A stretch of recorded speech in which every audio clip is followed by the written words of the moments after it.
meus amigos do canal História em Minutos. Hoje eu gostaria de estar falando com vocês sobre o feudalismo. O feudalismo predominou na Europa durante toda a Idade Média. Acompanhe comigo um pouco desse período. A partir do século X, várias regiões da Europa sofreram uma crise generalizada, a qual estão associadas à desestruturação do Império Carolíngio e às invasões viking e muçulmanas, entre outras. Nesse contexto, um clima de insegurança se espalhou por várias partes da Europa. Houve uma grande migração das cidades para o campo, caracterizando um processo de ruralização. Em muitas regiões, construíram-se vilas fortificadas e castelos cercados por muralhas.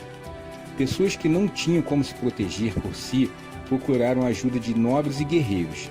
Diversas sociedades da Europa Ocidental, entre os séculos X e XIII, têm características comuns entre elas, e elaborou-se um conceito para identificá-las e explicá-las. Esse conceito é conhecido como feudalismo, um sistema de organização econômica, social e política, baseada nos vínculos de homem a homem, subordinados uns aos outros por uma hierarquia de vínculos de dependência. Durante o predomínio do feudalismo, os governos centralizados da Europa Ocidental enfraqueceram-se.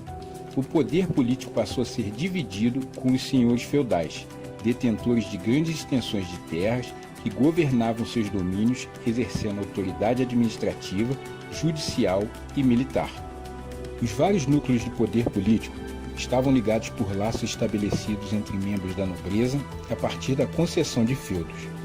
A palavra feudo é derivada do germânico, significa um bem oferecido em troca de algo. Os feudos podiam ser uma extensão de terra, um castelo, uma quantia em dinheiro ou outros direitos.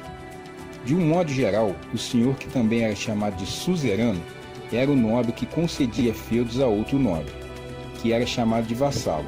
O vassalo devia fidelidade e prestação de serviços ao senhor.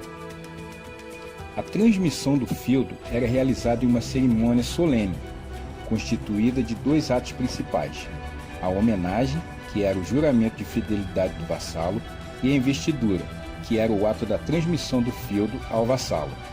Os suzeranos e vassalos tinham direitos e também deveres a cumprir que eram estabelecidos entre eles.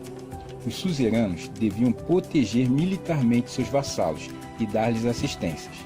Os suzeranos tinham o direito de reaver o feudo do vassalo que morresse sem deixar herdeiros, de proibir o casamento do vassalo com pessoas que lhe fossem infiel, entre outros. Já o vassalo deveria prestar serviço militar ao suzerano, libertá-lo caso fosse aprisionado por inimigos, comparecer ao tribunal presidido pelo suzerano toda vez que fosse convocado, entre outras obrigações. A sociedade feudal era dividida basicamente em três ordens principais: os nobres, que basicamente eram os detentores das terras, o clero, que eram a ordem dos membros da Igreja Católica, e por último os servos, que eram a maioria da população camponesa. Os servos realizavam os trabalhos necessários à subsistência da sociedade.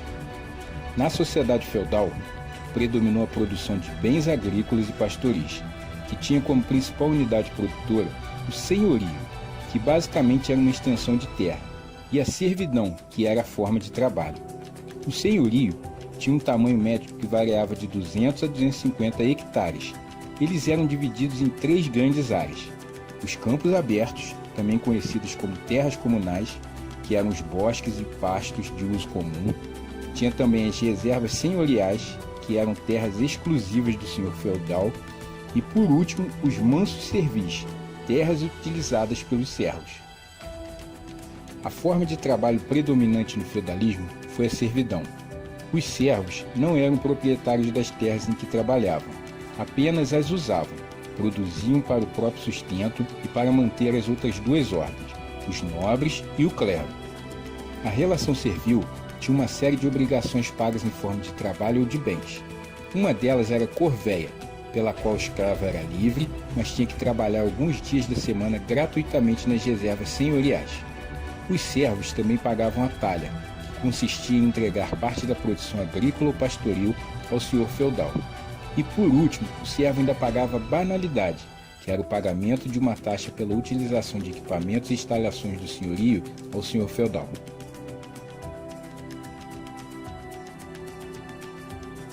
Eu espero que você tenha aprendido e compreendido um pouco mais sobre esse período que foi o feudalismo. Muito obrigado por você ter assistido esse vídeo. Um grande abraço e fique com Deus.